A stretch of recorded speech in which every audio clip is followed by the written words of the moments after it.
आप नीचे ही लिखें सर।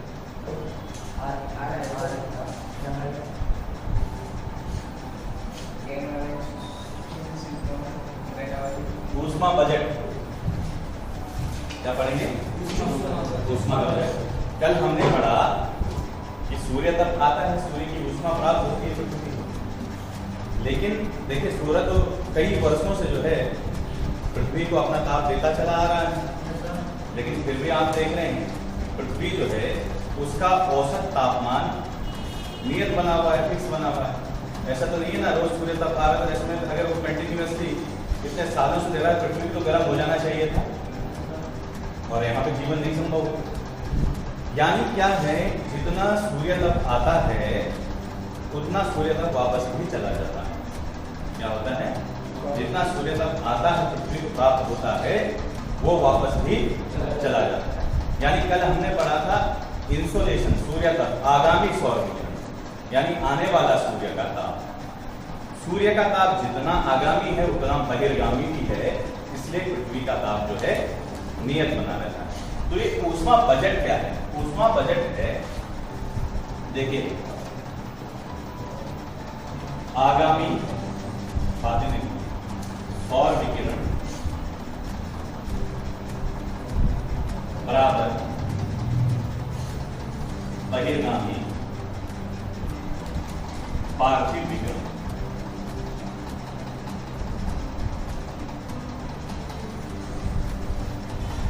जितना सूर्य से आता है उतना सूर्य को वापस भी चला जाता है। यानी जो आगामी विकिरण है वो बराबर है किसके? बहिर्गामी। बहिर्गामी मतलब जितना पृथ्वी को आया उतना वापस भी चला गया।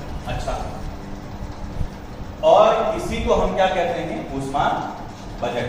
बजट होता क्या है? अगर हम सिर्फ बजट की बात करें, बजट क्या है? इनकमिंग एंड आउटगोइंग का लेखा जोखा है, ठीक है ना? उसका हिसाब किताब है किसका? आने वाले का और जाने वाले का। तो अगर हम इकोनॉमी में पढ़ते हैं तो वहां पे इकोनॉमी में हम बजट को दूसरे तरीके से पढ़ते हैं, इनकम एंड एक्सपेंडिचर। यहाँ पे हम किसके बजट को पढ़ रहे हैं? ऊष्मा का। तो बजट, ऊष्मा के बजट में भी आने वाला और जाने वाला ऊष्मा, यही तो होगा। बात समझ में आ रही? ठीक है। अब ये हीट बजट देखिए किस तरीके से इसको हम समझते हैं। देखिए माना 100 यूनिट हीट आती है, क्या आती है? 100 यूनिट की सोलर रेडिएशन आती है अपर एटमॉस्फेयर से, ठीक है। 100 यूनिट मान लें, उससे आसानी से समझना होगा, ठीक है। अब इस 100 यूनिट हीट के साथ क्या क्या होगा? ये जो 100 यूनिट जो प्रकाश आया है, सौर विकिरण आया है, इस 100 यूनिट के साथ क्या क्या होना है वो हम आपको बता देते हैं, ठीक है। इसमें से देखिए 7 यूनिट, 7 इकाइयों वापस चली जाती हैं प्रकीर्णन से। 7 इकाइयों का प्रकीर्णन हो जाता है, कल बताया था। धूल कण वगैरह प्रकीर्णन करते हैं, प्रकीर्णन से हानि हो जाती है। 24 यूनिट बादलों द्वारा परावर्तित हो जाती है, बादलों द्वारा परावर्तित, बादलों द्वारा परावर्तित। यहां 18 यूनिट वायुमंडल द्वारा अवशोषित,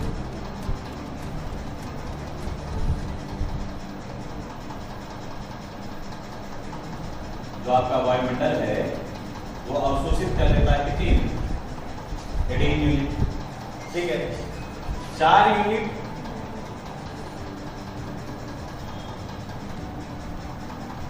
पृथ्वी सतह द्वारा परावर्तित,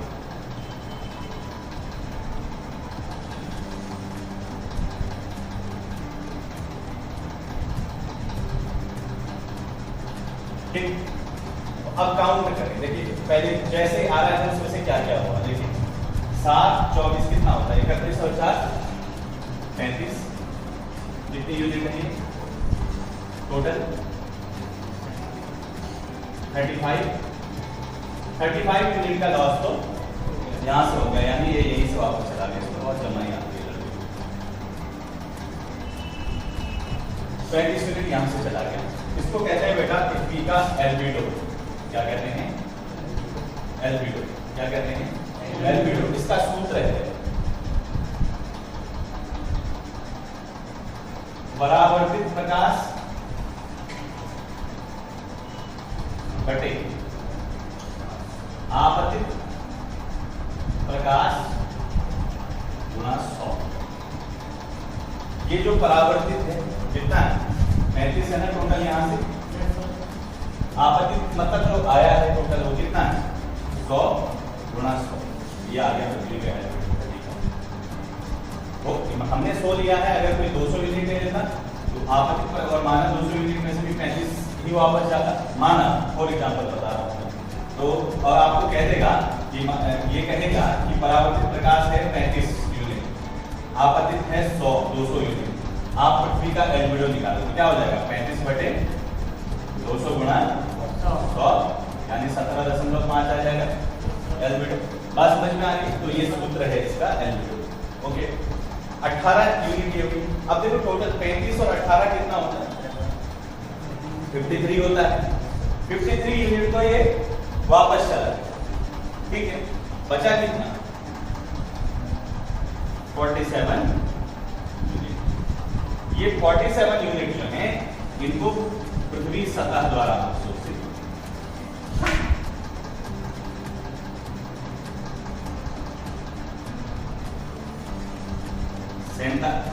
47 यूनिट को पृथ्वी सतह अवशोषित कर लेती है। पृथ्वी सतह जब अवशोषित कर लेती है इनको, ये भी वापस जाती, ये भी क्या होंगी? वापस जाएंगी। ऊष्मा स्थानांतरण की विभिन्न प्रक्रियाएं। अब ऊष्मा का स्थानांतरण की क्या क्या प्रोसेस होती है जिसमें हीट का ट्रांसफर होता है? क्या क्या प्रक्रियाएं हैं बताएं जरा, भौतिकी में पढ़े होंगे। ऊष्मा स्थानांतरण की क्या क्या प्रक्रियाएं हैं? ऊष्मा का ट्रांसफर कैसे होता है? हीट का ट्रांसफर कैसे होता है? देखिए, ऊष्मा स्थानांतरण की प्रक्रियाएं सुनी होगी आप। चालन, संवहन, विकिरण, यही तो है ऊष्मा स्थानांतरण की प्रक्रियाएं, यही तो हैं। और है कुछ? किसे कहते हैं चालन?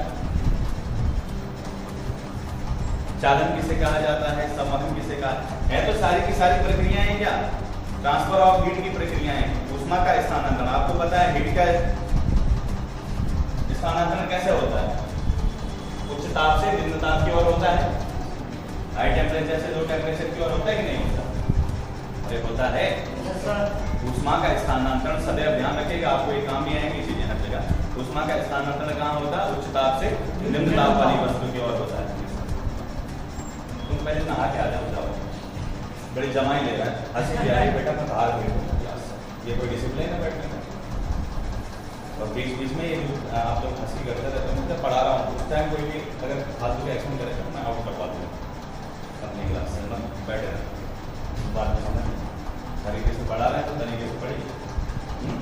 पढ़ाते समय नॉनसेंस काम नहीं होनी चाहिए, पीरियड नहीं होती तो आर्मी में जाओगे डिसिप्लिन लेके जाओगे। हम देख रहे हैं, तुम क्या समझ हो बेटा? हम पीछे यहाँ पढ़ा रहे हैं, हम बातें कर रहे, रोज देख रहे हैं, कुछ कह नहीं रहे, इसका मतलब क्या?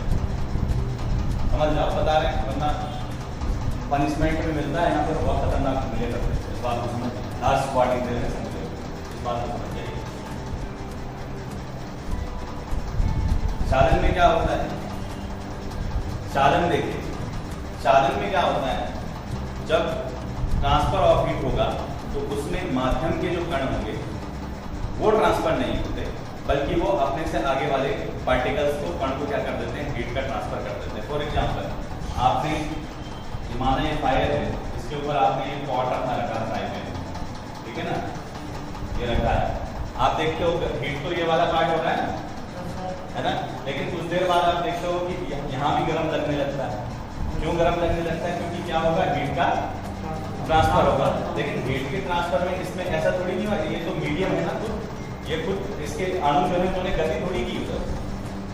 क्या हुआ? इन्होंने अपने से आगे वाले पार्टिकल को क्या कर दी? Heat transfer. माध्यम के जो कण हैं वो अपने स्थान पर बने रहते हैं और अपने से आगे वाले कण को क्या कर देते हैं? एनर्जी ट्रांसफर कर देते हैं। तो उसको क्या कहते हैं? चालन कहते हैं। बात समझ में आ गई? संवहन में क्या होता है? संवहन में जो माध्यम के कण है वो स्वयं ट्रांसफर हो जाते हैं, स्वयं गति करने लगते हैं। फॉर एग्जाम्पल जो वायु है, एयर जो है, एयर जब गर्म होती है, वायु जैसे ही टेम्परेचर हाई होगा सूर्य के तापमान से पृथ्वी गर्म होगी। पृथ्वी गर्म होने से जो पृथ्वी के आसपास जो वायु है वो भी गर्म होगी, और गर्म होने के बाद वो क्या होती है? अब देखो यहाँ पे तो टेम्परेचर हाई है, लेकिन जैसे जैसे हम ऊपर जाते हैं तो टेम्परेचर कम होता है, हमने बताया था वायुमंडल। तो अब वो हाई टेम्परेचर से लो टेम्परेचर की ओर ट्रांसफर होना है हीट ने, तो इसमें क्या करता है? एयर खुद ही उठने लग जाती है ऊपर। एयर क्या होगी? वायु के जो कण है वो स्वयं ही ऊपर उठने लग जाते हैं। तो इसमें संवहन में क्या हुआ? कणों ने स्वयं भी गति प्रारंभ कर, है ना? ये चालन संवहन समझना आ गया सबको। तो अब देखिए इन माध्यमों से हीट जो है वो वापस चली जाती है। कैसे? देखिए, क्योंकि हमारा जो वायुमंडल है, पृथ्वी का जो वायुमंडल है वो उष्मा का कुचालक है। क्या है? कुचालक। इसलिए चालन के माध्यम से सिर्फ 2 यूनिट का वापस जाएगा। कितना जाएगा? 2 यूनिट। जिनमें अच्छे से उष्मा स्थानांतरण हो जाए वो सुचालक है, जिनमें नहीं हो पाए वो कुचालक है। 23 यूनिट भौतिकी सर फिजिक्स कौन पढ़ाता है? फिजिक्स कौन पढ़ाता है? पढ़ाते हैं? क्या पढ़ाते हैं? 23 यूनिट संवहन से जाएगा और 22 यूनिट का लॉस किससे होगा? विकिरण से। ठीक है, इस प्रकार आप देखें, आप यहां से कितने यूनिट का लॉस होगा? 23 तो ये कितना है? वो 47 यूनिट तो है, 47 ही तो है ना ये। कितना? मैं इसी की बात कर रहा हूँ। टोटल 47 ही तो है। जो पृथ्वी सतह ने अवशोषित की वो विभिन्न माध्यमों से क्या है? वापस चला गया। 47 ये थी, 18 ये थी। 47 और 18 कितना होता है? 18 जोड़ दो, 65 होता है, 65 है ना? तो यहाँ से देखो कितना यूनिट निकल गया? 65 यूनिट यहाँ से निकला, 35 यहाँ से निकला था। टोटल कितना हुआ? 100 यूनिट हुआ। यानी जितनी उष्मा आई थी उतनी विभिन्न माध्यमों से वापस भी चली गई। तो जो हमने कहा था कि what is heat budget? Heat budget क्या है? आगामी और बहिर्गामी सौर विकिरण का संतुलन है, और ये संतुलन बना रहता है। इसलिए हमारी पृथ्वी का जो औसत तापमान है वो नियत बना है।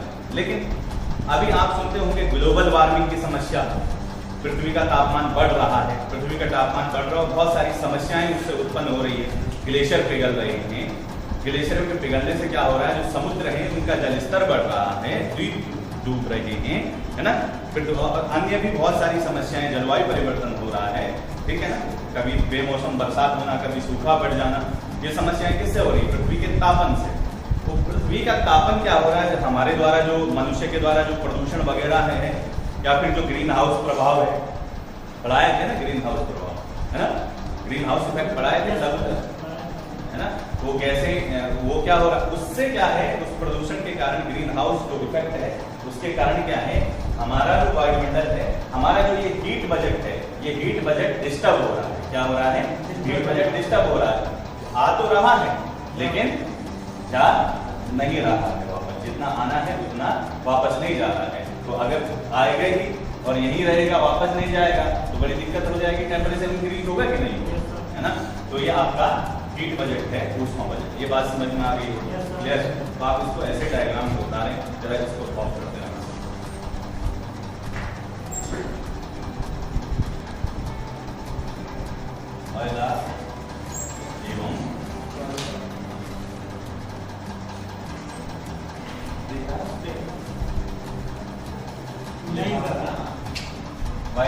आपका जो हाथी नहीं दिख रहा था, ठीक है सही है, ठीक है। वायदा एवं वायदा पेटियां, air pressure and air pressure bed, ठीक है, इंपॉर्टेंट है। सबसे पहले वायुदाब की बात करते हैं। किसे कहते हैं वायुदाब? छोड़ो, दाब की बात करो, किसे कहते हैं दाब? है? किसी चीज के मतलब डैम जैसे बना रहे तो पानी का नीचे सतह पर जैसा दाब रहता है।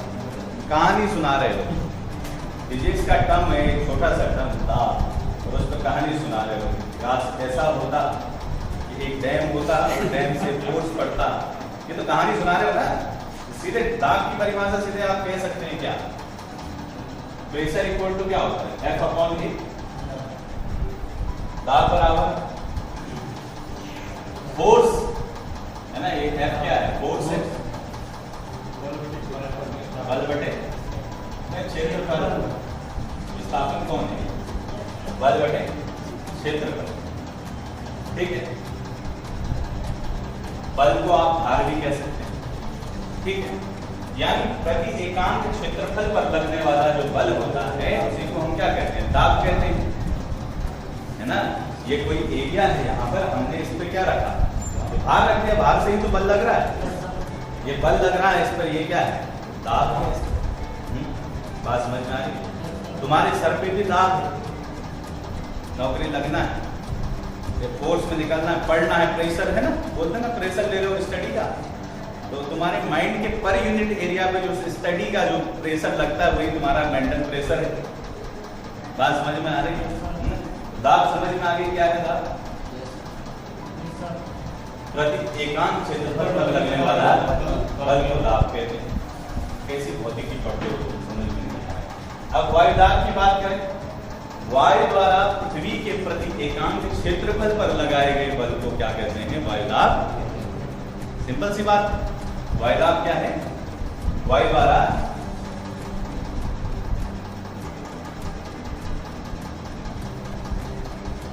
पृथ्वी के प्रति एकांक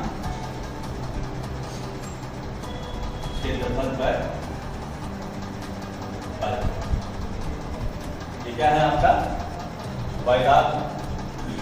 ठीक है, दो चीजें आती हैं। अब हम जरा देखें वायुदाब को किससे मापते हैं। इसको मापने का इंस्ट्रूमेंट जिसको कहते हैं, पैमाना, कि किस चीज से मापते हैं इसको? वायुदाब को मापने में वो तो ठीक है, मात्रक क्या है? दाब का मात्रक पास्कल। ठीक है, और इसका जो मापक यंत्र है किस चीज से मापते हैं? ये क्वेश्चन पूछा जाता है बैरोमीटर से। वायुदाब किससे मापा जाता है? बैरोमीटर से वायुदाब मापा जाता है। ठीक है,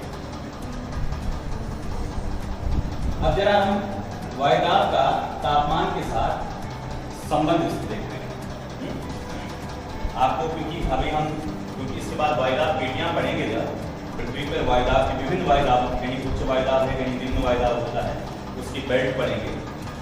उच्च वायुदाब का मतलब वायु द्वारा जहाँ पे ज्यादा बल लग रहा है, निम्न वायुदाब का मतलब जहाँ कम बल लग रहा है, उसका कारण वगैरह वो सारे समझेंगे।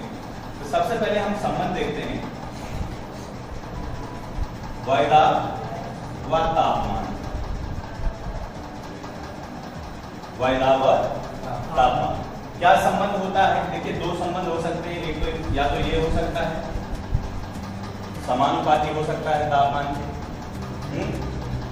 और या फिर विक्रमानुपाती हो सकता है। दो संबंध दो तरीके से तो हम इनके संबंध को अध्ययन कर सकते हैं। तो क्या होता है वायुदाब का संबंध तापमान के साथ?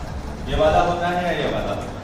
ये भी समानुपाती। समानुपाती का मतलब है कि अगर दाब बढ़ेगा, ताप बढ़ेगा, ताप बढ़ेगा, ताप बढ़ेगा, ये तो है। और यहाँ पर एक घटेगा तो दूसरा बढ़ेगा, है विक्रमानुपाती तो कह रहे हैं, इनवर्सली प्रोपोर्शनल है।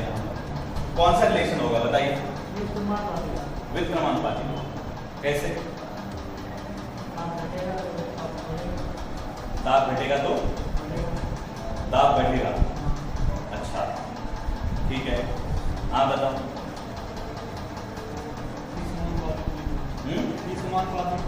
समानुपाती ठीक लग रहा है?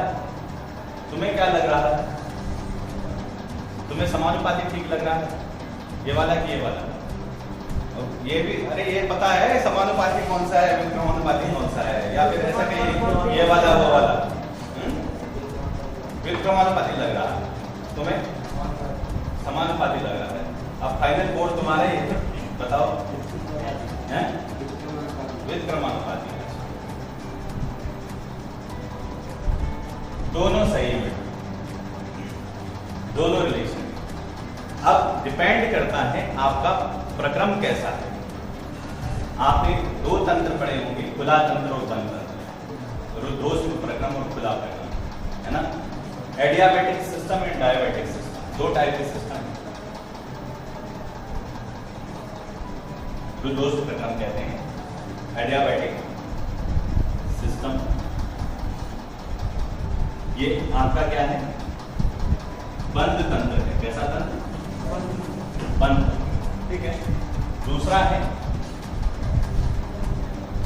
डायबैटिक सिस्टम।